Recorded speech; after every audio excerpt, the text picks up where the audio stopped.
Tatlong menor de edad na umano'y sangkot sa pagnanakaw ng tricycle at garong sa Calasiao, Pangasinan, hawak na ng pulisya. Tutukan sa report. Hinuli ng pulisya ang tatlong mga menor de edad na lalaking ito matapos masangkot sa umano'y pagnanakaw ng tricycle at garong sa barangay Ambunaw, Calasiao, Pangasinan. April 5 nang manakaw ang tricycle na pagmamay-ari ni Nerio Medina. Nag-report siya sa pulisya at sa follow-up operation ng mga otoridad, natagpuan ng sidecar ng tricycle sa kalapit bayan ng Santa Barbara, Pangasinan. Wala na ang motorsiklo. Ibinenta raw ang sidecar sa halagang 1,300 pesos. Bibili sana ng tinapay, sir. Tinignan namin yung sasakyan sa labas.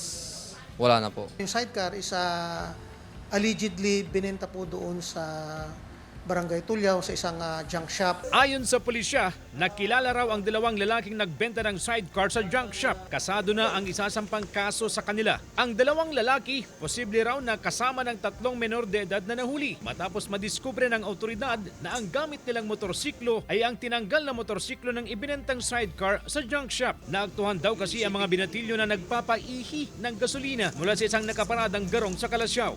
Doon nakita na yung chassis number doon sa na-recover doon sa Barangay Tulyao is iisa. Nanakawan din ng garong ang isa pang taga-barangay Ambunaw. Nahiwalay rin ang sidecar nito sa motorsiklo. Sila din yung nagsabi, yung mga nahuli ng mga pulis, sila din ang nagsabi, nagturo na yung mga dinakaw na motor na yan, mga kasamaan namin, sabi nila. Payag naman daw ang mga may-ari ng mga ninakaw na sasakyan na huwag nang magsampa ng reklamo sa tatlong menor de edad basta mabayaran ang mga nasirang bahagi ng mga ito. CJ Torida, One North, Central Luzon.